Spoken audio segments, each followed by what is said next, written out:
بسم الله الرحمن الرحيم. أبنائي طلبة وطالبات الصف الثاني الثانوي، أهلا ومرحبا بكم في مادة الفلسفة، يقدمها لكم الأستاذ ميلي علي عبد البر، معلم أول الفلسفة والمنطق. إن شاء الله نستعرض مع بعض النهاردة الدرس الأول في الفلسفة.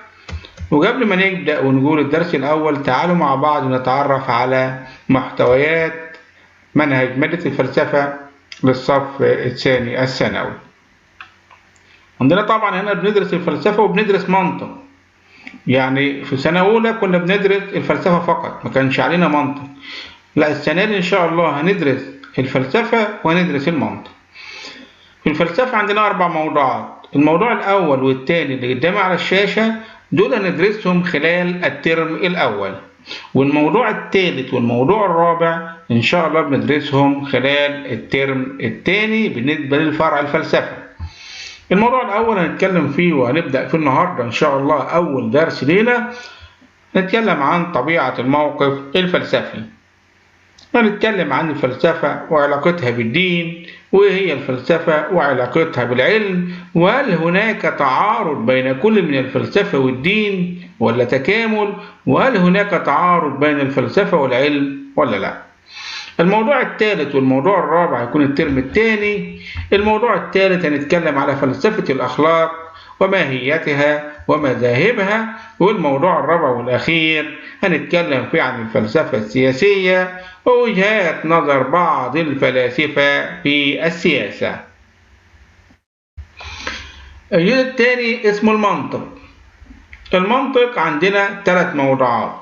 الموضوع الأول بيتكلم فيه عن المنطق وعلاقته باللغة وتعريف علم المنطق وأهمية المنطق بالنسبة للإنسان، هنتكلم عنها ده في الموضوع الأول بالتفصيل.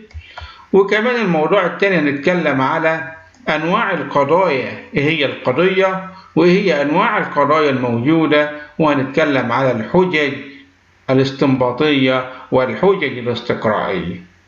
في الترم الأول هناخد الموضوع الأول بالكامل في المنطق واللغة، وهناخد منتصف الموضوع الثاني، يعني الموضوع الثاني مش هيتاخد بالكامل، لكن هناخد نص الموضوع الثاني فقط في الترم الأول. الترم الثاني هنكمل الموضوع الثاني وناخد معاه الموضوع الثالث بالكامل، اللي هو المغالطات الصورية والمغالطات الغير صورية. على بركة الله نبدأ إن شاء الله. الموضوع الأول في الفلسفة طبيعة الموقف الفلسفي. تعال نتعرف يعني إيه موقف فلسفي. في البداية بنقول أن الإنسان بيتعرض طوال حياته، أنت في حياتك اللي عايشها بتتعرض للعديد من القضايا، بتتعرض للعديد من المشاكل، بتتعرض للعديد من التحديات والصعوبات، منها ما هو أخلاقي أو سياسي أو اجتماعي. طبعا كل واحد فينا في حياته بيتعرض لمواقف كتير، بيتعرض لقضايا كتير، بيتعرض لمشاكل. طب وبعدين أقول له في بعض منا من الناس يعني بتمر عليه هذه الأمور من غير ما تثير تفكيره، أمور عادية لا يعير لها أي اهتمام، تمام. ولكن في البعض الآخر بيقف وقف التأمل، بيبص بقى للموقف ده ويتأمل ويندهش ويتساءل حول هذا الموقف، فبالتالي هيكون عنه وجهة نظر. موقف فلسفي معناها وجهة نظر. تعالوا نشوف التعريف وناخد مثالين، وبعد كده كمان هناخد سؤال نجيب مثال واثنين وثلاثة غير مثالين كتاب المدرسة. طيب احنا طبعا في العرض التمهيدي اللي كان حاضر معانا، في العرض التمهيدي كنا وضحنا أنماط الأسئلة، وقلنا عندنا نمطين. النمط الأول اختر من متعدد، وده السهل الممتنع، سهل جدا لو انت فاهم معانا كل عنصر وكل جزئية فاهمها كويس خالص هتقدر تجاوب معانا سؤال اختار، لأن السؤال من بره كتاب المدرسة. سؤال يجي لك مقولة لفيلسوف، مقولة لعالم، مثل شعبي، حكمة، موقف حياتي، ويقول لك العبارة دي اللي هي من بره الكتاب يعني. تتفق مع أنهي عنصر وأنهي خيار من الخيارات الأربعة؟ طبعا الخيارات الأربعة هو الموجود عندك في المقرر بتاعنا. طول ما أنت فاهم المنهج كويس تقدر تقول إن المقولة دي أو المثل أو الحكمة أو الموقف اللي جابه لك في السؤال إجابته أنهي خيار من الخيارات الأربعة، طول ما أنت فاهم. لكن لو أنت حافظ الكتاب وصامم الكتاب مش هتعرف تجاوب على أي سؤال. فعشان كده إحنا هنفهم مع بعض كل نقطة وكل عنصر، وده السؤال الأول والنمط الأول من الأسئلة السهل الممتنع. اختر الإجابة الصحيحة. السؤال الثاني عبارة عن سؤال مقالي، أنت هتكتب فيه شرح لك عنصر كويس وتفهم كويس، وبناء على فهمك ليه يجي لك سؤال مقالي هتعبر انت حسب فهمك للعبارة دي وتجيب أدلة وتجيب أمثلة من بره كتاب المدرسة على غرار مثال كتاب المدرسة. ولا هنشوفه مع بعض إن شاء الله واحنا بنشرح كل نقطة واحنا بنشرح كل عنصر هنجيب معاه سؤال واتنين علشان نتدرب.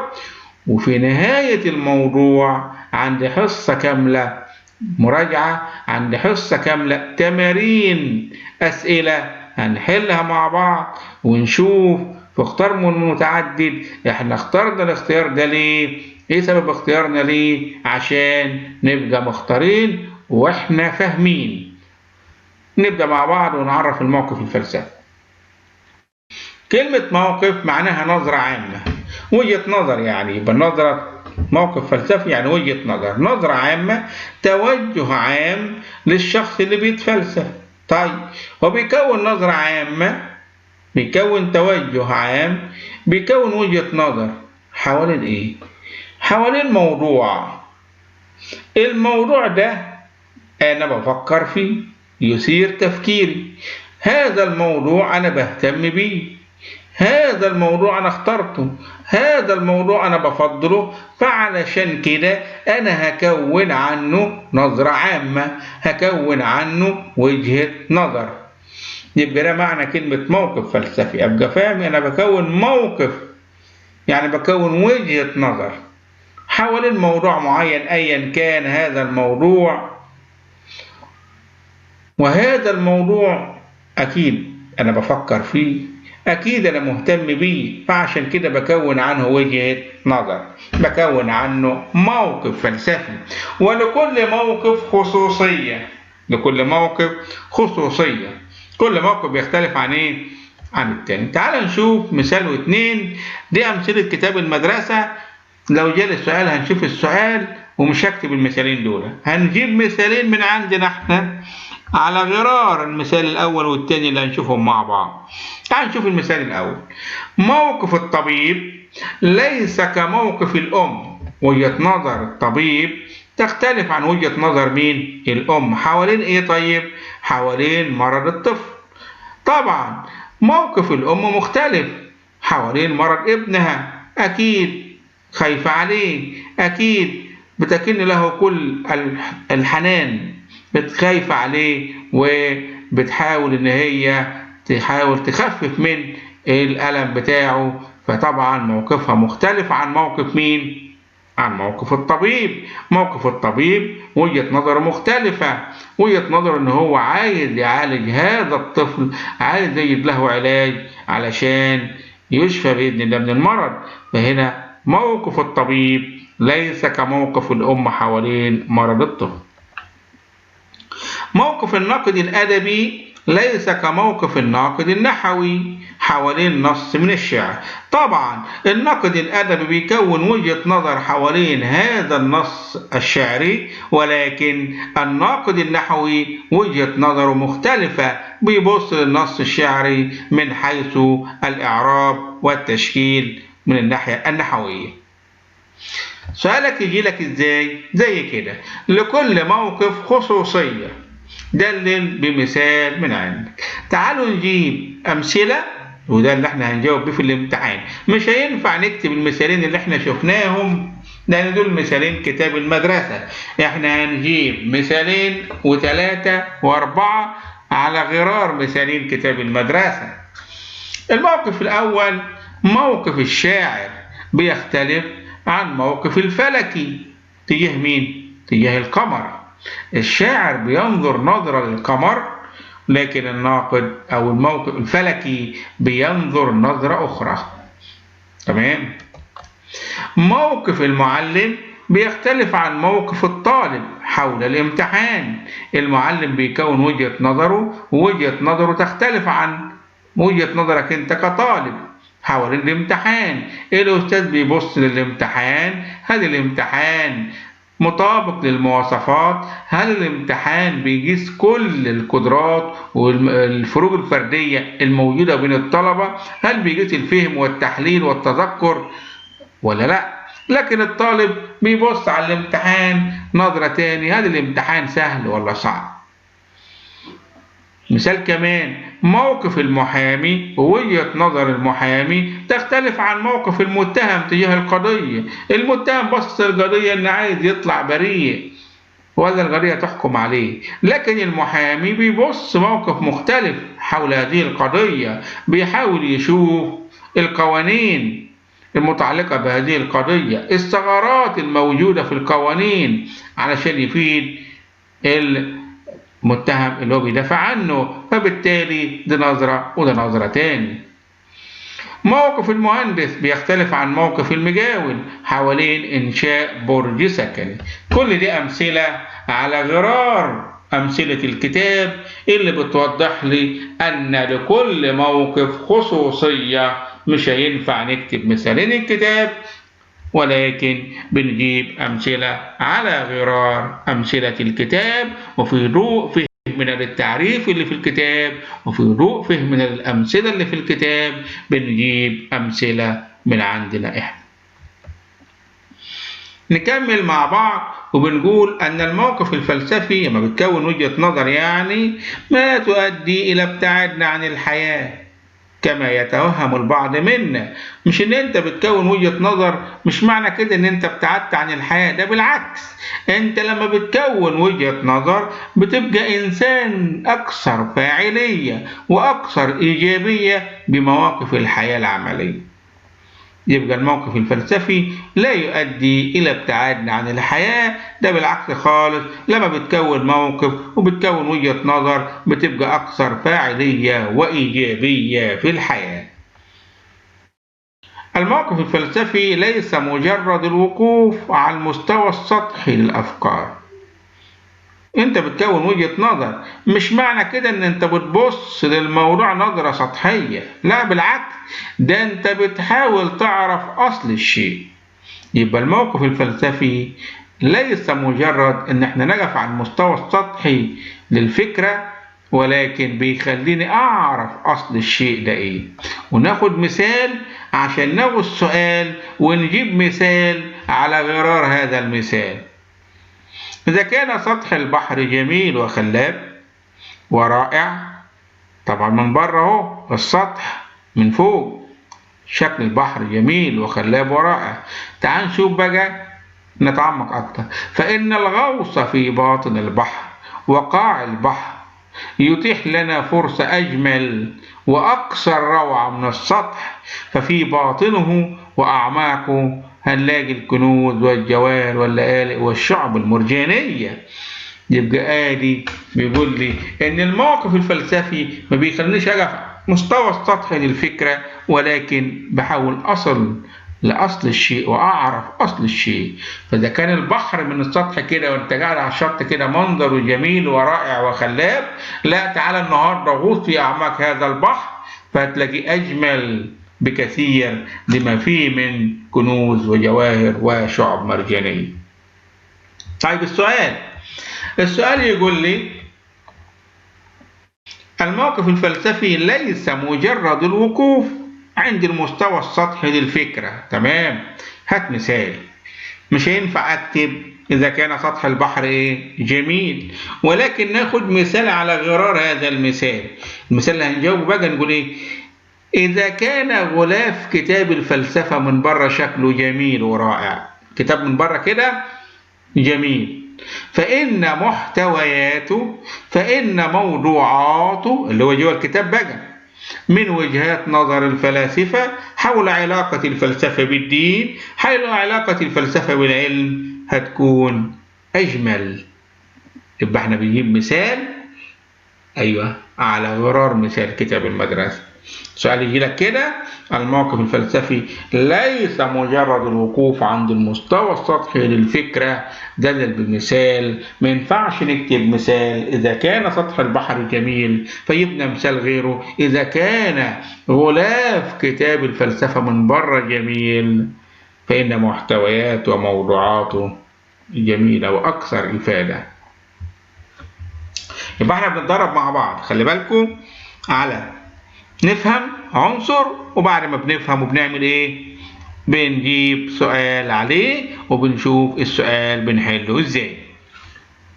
تعالوا نشوف الفرق بين الموقف الفلسفي عند الإنسان العادي والموقف الفلسفي عند الفيلسوف.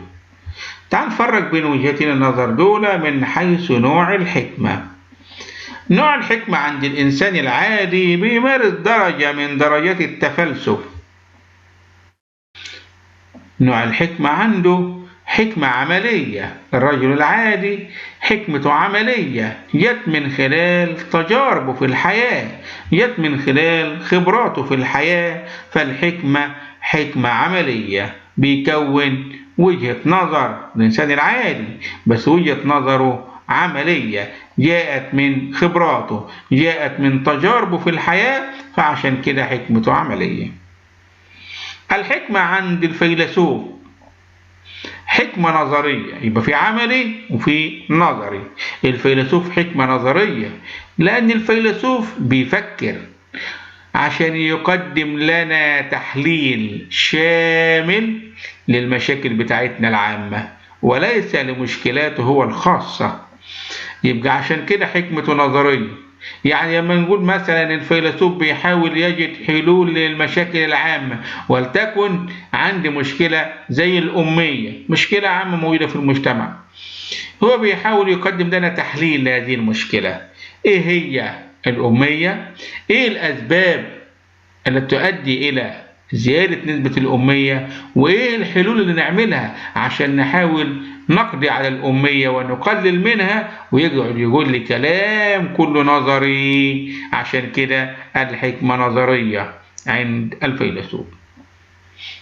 وهنشوف الأسئلة بتكون إزاي بعد ما نخلص الفرق بين الموقف الفلسفي عند الإنسان العادي وموقف الفلسفي عند الفيلسوف. لغة التعبير. تعالوا نشوف الرجل العادي اللي الحكمة بتاعته حكمة عملية، بيعبر عن هذه الحكمة العملية باللغة البسيطة الذي يستخدمه في حياته اليومية. يبقى خلاصة تجاربه بيقولها لي باللغة البسيطة اللي بيستخدمها في حياته اليومية. يعني النهاردة لو انت راجل عادي هتقول بص يا ابني، من جد وجد هتتعب هتلاقي. لو انت تعبت في الدنيا دي ربنا هيكافئك وهيديك على جد تعبك. اللغة البسيطة يبقى عبر عن خلاصة تجاربه العملية في الحياة من خلال اللغة البسيطة اللي بيستخدمها في حديثه اليومي. طب هل الفيلسوف بيستخدم اللغة البسيطة؟ لا طبعا.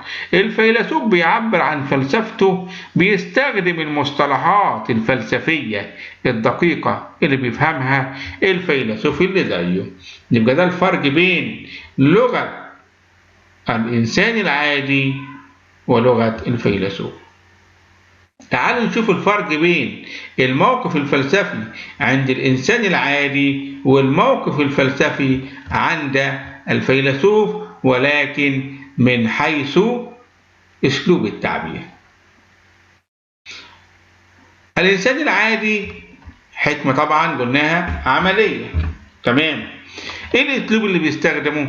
الأسلوب اللي بيستخدمه الاختصار الشديد للعبارة، الاختصار الشديد للعبارة في جملة واحدة. يبقى دايما يختصر خلاصة تجاربه، خلاصة خبراته في الحياة من خلال جملة مختصرة. الاختصار الشديد للعبارة في جملة واحدة.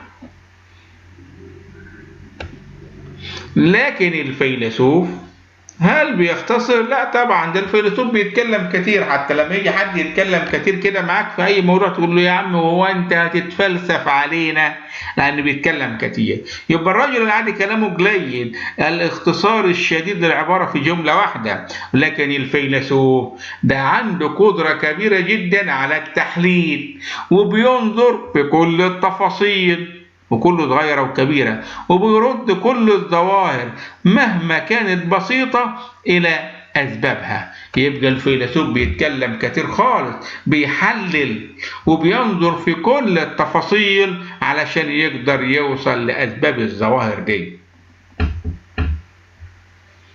ده أسلوب التعبير. مدى الاتساق آخر حاجة معانا في الفرق بين الفيلسوف والرجل العادي. مدى الاتساق. الحكمة العملية عند الرجل العادي اللي من خلال تجاربه وخبراته في الحياة تأتي متفرقة وأحيانا متناقضة مع بعضها البعض. ممكن تيجي عكس بعضها، يقول كلام عكس بعضه. زي مثل كده شعب يقول لك يا بخت من وفق راسين في الحلال. يبقى هنا يمشي والسعي في الزواج. ولكن عبارة تانية يقول لك أنا أمشي في جنازة ولا امشي في جواز. يبقى الكلام ده متناقض مع بعضيه. لسه بيقول يا بخت من وفق راسين في الحلال، وفي نفس الوقت بتقول لا يا عم ده انا امشي في جنازه ولا امشي في جوازه. فعشان كده الكلام ده بياتي متناقض.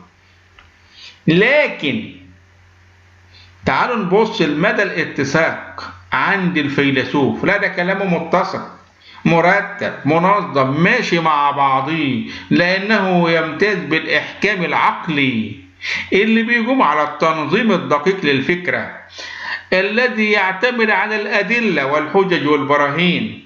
يبقى الرجل العادي حكمته غير متسقة، الرجل العادي كلامه متناقض مع بعضه وكلامه متفرق. لما لاقي عبارة مقولة موجودة عكس بعضيها أقول دي حكمة الرجل العادي، دي الحكمة العملية. لكن لما الاقي كلام منظم ومرتب وأدلة وحجج وبراهين أقول ده كلام الفيلسوف.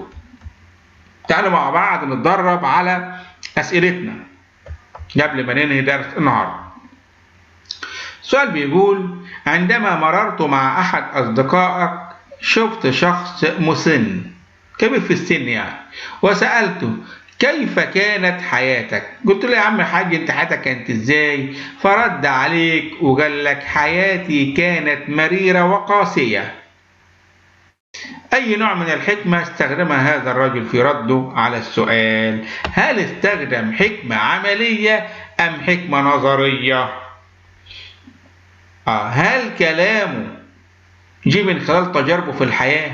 أيوة، حياتي كانت مريرة وقاسية. الراجل دوا حياته كلها اختصرها من خلال تجاربه في الحياة، واختصرها في جملة. طبعا واحنا خدنا كمان الحكمة العملية الاختصار الشديد للعبارة، قال له حياتي كانت مريرة وقاسية مختصرة. تمام؟ يبقى دي حكمة عملية اللي هي بتاع الرجل العادي. سؤال كمان: من خلال أسفاري المتعددة، يعني سافرت كتير، توصلت الحكمة دي إيه؟ ميتافيزيقية، حدسية، عملية، نظرية؟ أسمع إجابة حد بيقول حكمة عملية. من خلال أسفار المتعددة. أنا سافرت كتير، رحت وجيت سافرت كتير خلاص، وبالتالي نتيجة هذا السفر، هذه التجارب، هذه الخبرات، توصلت حكمة عملية.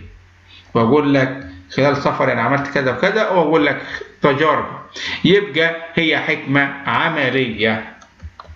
سؤال كمان: الحكمة التي تتسم بالاتساق اللي كلامه متسق مع بعضه، هل هي حكمة ميتافيزيقية، حدسية، عملية، ولا نظرية؟ متسق أقول له حكمة نظرية، لأن الحكمة النظرية عند الفيلسوف، والفيلسوف هو اللي كلامه وحكمته تأتي متسقة وبها إحكام عقلي ودائما مصحوبة بالأدلة والحجج والبراهين، يبقى حكمة نظرية. ناخد سؤال كمان. اجعل جملك قصيرة واختر كلمات بسيطة وليست معقدة تجسد هذه المقولة. أنهي حكمة؟ خلي جملك قصيرة، اختار كلمات بسيطة وليست معقدة. أقول المقولة دي تجسد وجهة نظر الرجل العادي.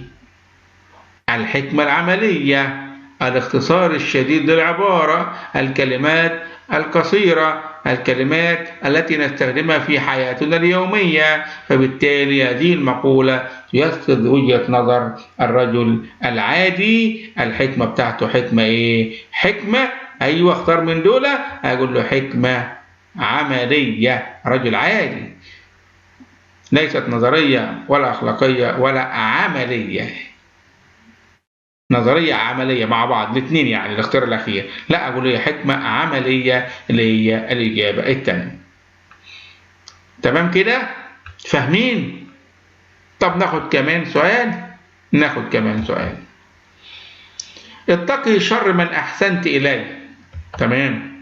اعمل الخير واحتسبه عند الله. دول العبارتين دول بتدل هاتان المقولتان على أن الحكمة العملية تتميز بإيه؟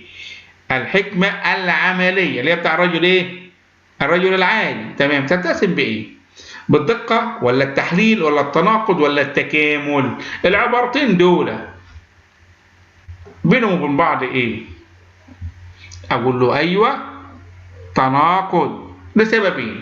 أولا الحكمة العملية الموجودة في السؤال من تحت، الحكمة العملية متناقضة ومتفرقة. طيب العبارتين عكس بعض، اتقي الشر من أحسنت إليه، وفي نفس الوقت يقول لك اعمل خير وإيه واحتسب عند الله. سؤال كمان بقى، دلل بمثال. المقال دلل بمثال على أن تناقض الحكمة العملية عند الإنسان العادي. هات لي مثال أن الحكمة العملية عند الإنسان العادي متناقضة. كلام الرجل العادي كلام متناقض مع بعض. أقول له خد مثال أهو، ده أديك مثال واثنين. القرش الأبيض بينفع في اليوم الإيه؟ الأسود. هذه أول حاجة، يعني بيدعونا لإيه؟ إن إحنا ندخر، إن إحنا نحوش، نشيل عشان مش عارفين بكرة في إيه. لكن العبارة التانية يقول لك إيه؟ اصرف ما في الجيب يأتيك ما في الغيب.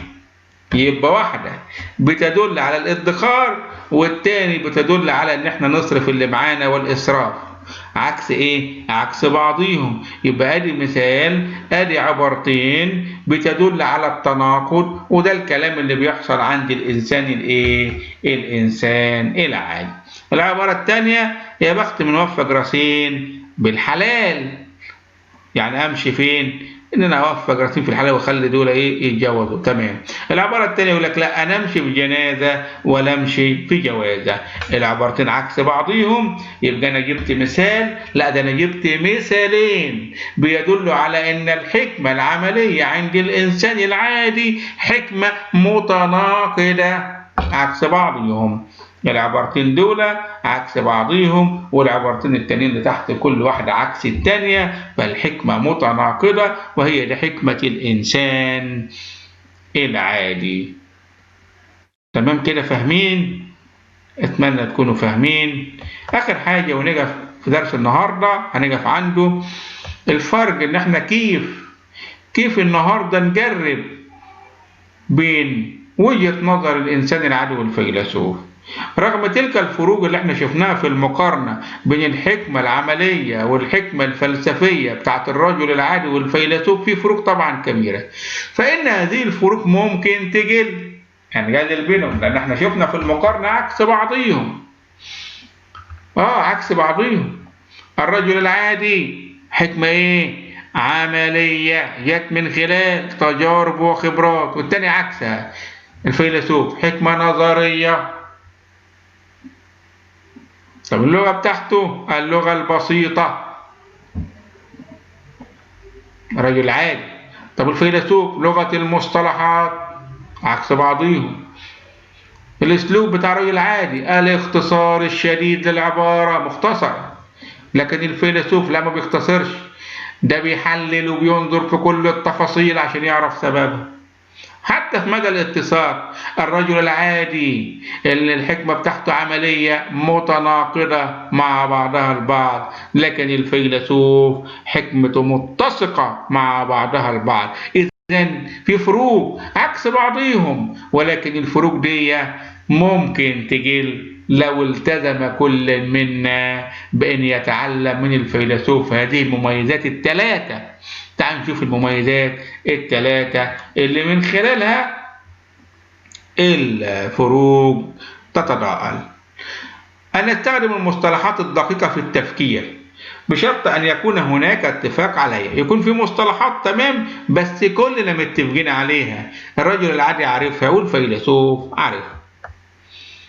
أن نلتزم بتحليل الأفكار ونردها إلى أصولها حتى تكتسب الوضوح المطلوب. يبقى نحلل الفكرة عشان تبقى واضحة. آخر نقطة، أن نعبر عن أفكارنا بطريقة منهجية بحيث تأتي النتائج متسقة ومتفقة مع المقدمات الموجودة. من خلال الثلاث مميزات دول أو الثلاث خطوات دول هنقدر نقلل الفروق الموجودة بين الحكمة العملية عند الإنسان العادي والحكمة النظرية عند الفيلسوف. وكده بنكون انتهينا من درس النهاردة. أتمنى أن نكون وفقنا في شرح كل نقطة وفهمها كويس خالص، ونكون فهمنا وعرفنا شكل الأسئلة بتاعتنا بتكون ازاي زي ما اتدربنا النهاردة في درس النهاردة. أشوفكم إن شاء الله في الحصة الجاية مع استكمال لباقي موضوعات الفلسفة. لسه بنكمل مع بعض موضوع الموقف الفلسفي. عندنا خصائص للموقف الفلسفي، 8 خصائص، هنشرح كل واحدة ونحط لكل واحدة من الخصائص مثال من عندنا يوضحها، وناخد تمارين على كل واحدة من الخصائص. بعد ما نشرحها ناخد سؤال و2 عليها. وما ننساش في آخر الموضوع عندي حصة كاملة تمارين ونتدرب عليها ونحل مع بعض التمارين دي وبنعرف سبب اختيارنا الإجابة الصح ايه. اتمنى نكون وفقنا، واشوفكم الحصة الجاية ان شاء الله على خير. شكرا لكم والسلام عليكم ورحمة الله وبركاته.